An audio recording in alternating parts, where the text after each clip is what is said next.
So recently NASA pulled a data set out of a black hole observation that made a lot of people on the inside stop talking and start checking. Not because it was a message, because it looked like speech, not radio, not Morse, a pattern with cadence, pauses, syllable, like beats. The kind of structure your brain tags as language even before you understand the words. And the first thing I am going to tell you is this is not a space phone call. The second thing is it is not nothing. The data is real, the pattern is real. And once you know how it was recorded and why it feels like a voice, you cannot unhear it. Here is the setup. Black holes do not sing in air. There is no air, but there is gas.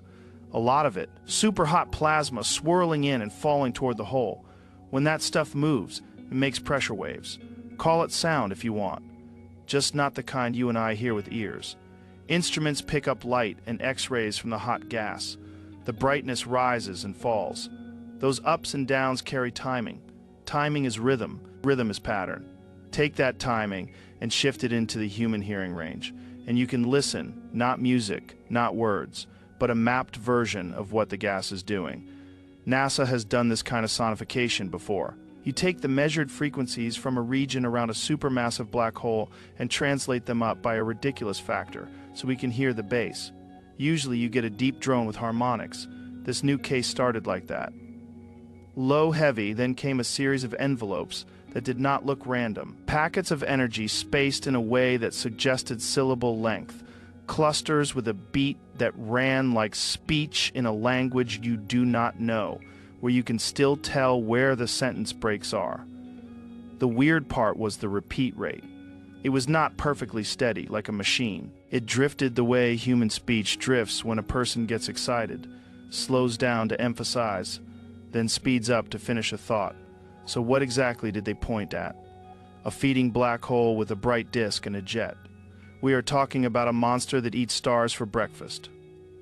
Telescopes watched in multiple bands for hours and days. The raw light curve is just numbers as a function of time. The team runs that through a pipeline to remove instrument noise, cosmic ray hits, satellite jitters. What comes out is a cleaned curve. Then another team takes the timing information and does two things. First, they look at the power spectrum. How strong is each frequency? That is where you see peaks, which usually means some kind of orbiting hotspot or a wobble in the accretion flow. Second, they run an auditory map. They assign low frequencies to bass tones, mid to mid, highs to high, and they let the brightness modulate the volume. It is not art. It is a way to use your ears to notice structure your eyes might miss. That is where the voice feeling hit. When they played the mapped sequence straight, it was just a long rumble with occasional thumps. When they used a sliding window to emphasize cadence, you got something staggeringly familiar. Syllable length bursts. Short, short, long, long, short. Pause. Repeat with variation. The kind of shape you see in human speech envelopes. No vowels, no consonants. Just the scaffolding. If you have ever looked at a waveform of a person talking, you know what I mean? The amplitude rises and falls in a way that is not random noise and not a constant tone. This had that signature. Now I know what you are thinking. We are pattern hunters. Our brains see faces in clouds. If you tell people a black hole spoke, they will hear a poem in static. So the team did the boring hard checks. They scrambled the time order. Voice feeling vanished. They shifted the whole thing by a fixed factor. Voice feeling stayed. They randomized the gaps with the same average spacing. Voice feeling vanished again. They ran synthetic signals with known physics from magnetized gas simulations. Those do make patterns, but they do not make this cadence unless you tell the code to add a specific kind of oscillation. They checked the satellite clock. They checked ground station schedules. They checked for any human cycle that could have contaminated the data. Nothing lined up. So what could make a black hole environment speak like that? There are a few candidates. The first is a quasi-periodic oscillation in the innermost stable orbits of the disk. When blobs of plasma orbit close to the event horizon, relativistic effects modulate the light.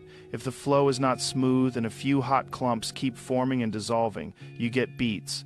Think of a drummer who cannot hold a metronome but has a groove that can give you syllable like envelopes.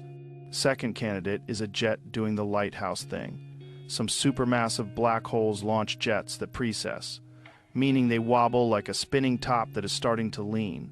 When a jet sweeps across our line of sight, the brightness ramps up and down in a way that can look like phrases. If plasma shots ride along the jet in bunches, you can get repeated packets of energy that sound like words when they are sonified. Third is acoustic modes in the hot gas of the galaxy cluster around the black hole.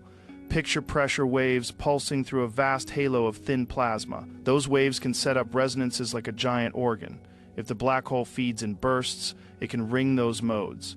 You get a chord that grows and fades with overtones and beats.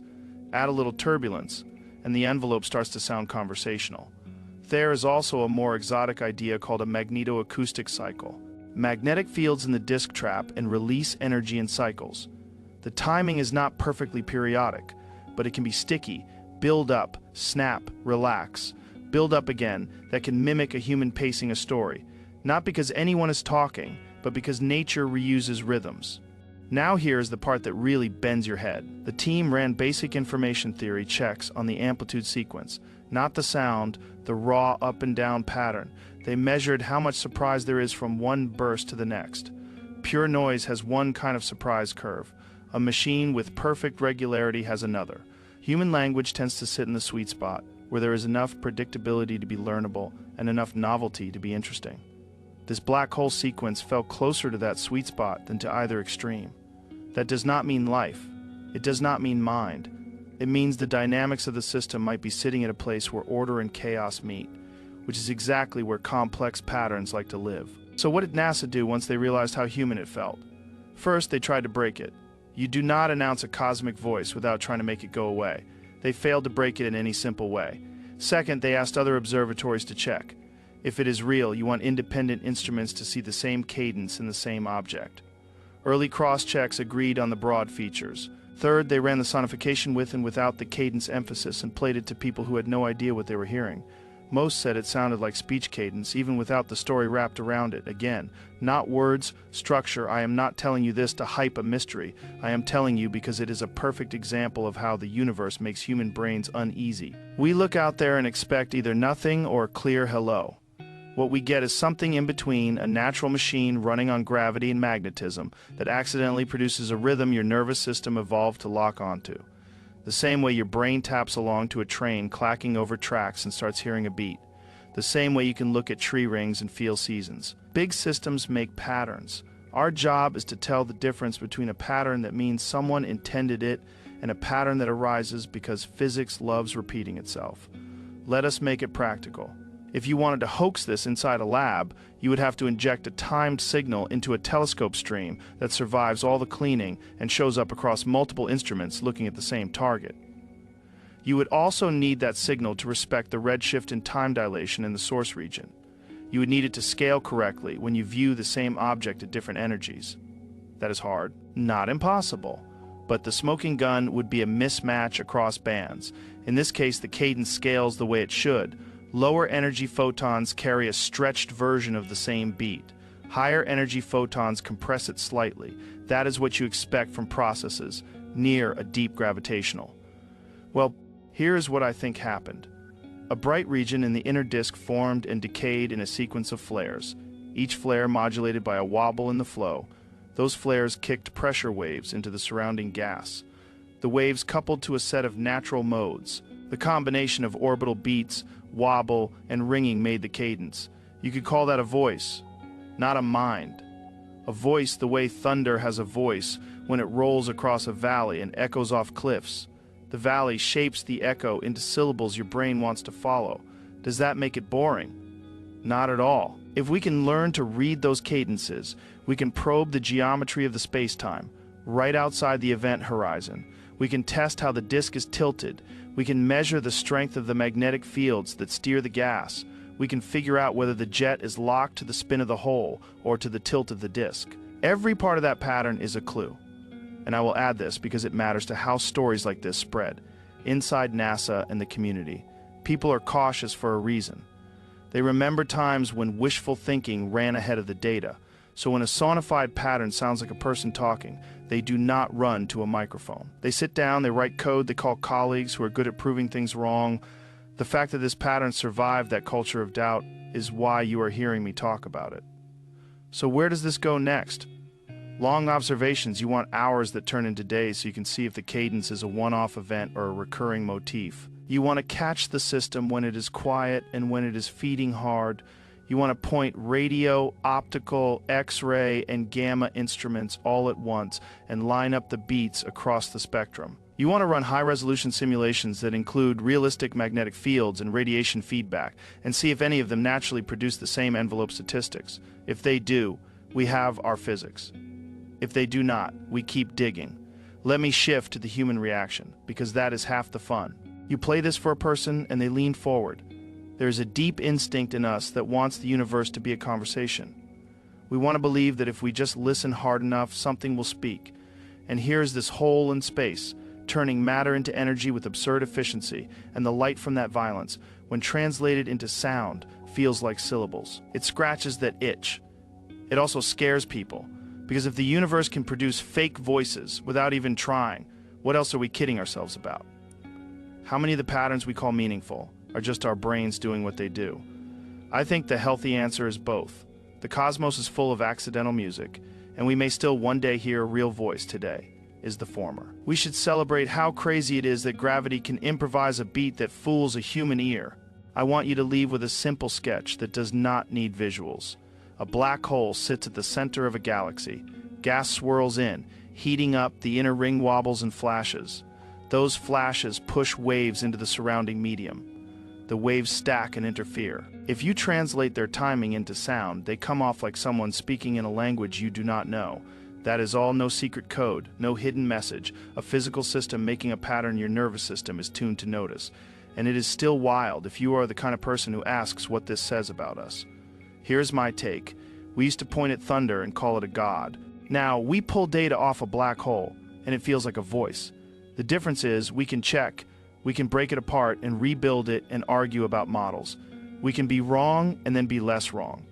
And in the process, we learn how to squeeze more truth out of the noise. That is progress. That is the fun part. That is why a pattern that sounds like someone speaking is not a disappointment when it turns out to be physics. It is proof that physics can still sneak up on seasoned adults and make them feel like kids again. There is one more twist that I cannot shake. The same algorithms we are building to decode human speech, to separate words from noise, to find structure in messy audio, are now being used on light curves from the most extreme objects in the universe. Our tools for listening to each other are letting us listen to the cosmos, not for messages, for behavior. We are building ears for light. That is the real headline for me. NASA did not hear a person. They heard a black hole being so weirdly consistent in its chaos that it crossed a threshold in our perception and set off the speech alarm in our heads. So yeah, NASA heard a voice coming from a black hole. Not a signal, a pattern. Like someone speaking. It tells us the inner regions of these monsters have more order than we thought. It gives us a new way to probe gravity where it is strongest. It reminds us that our brains are built to find structure, and that is a feature, not a bug, as long as we keep our skepticism turned on, and it gives you and me a sentence we can say out loud that would have sounded like fantasy when we were kids. We mapped the rhythm of a black hole, and it felt like language. Sit with that for a second. No hype, no magic, just a universe that refuses to be boring.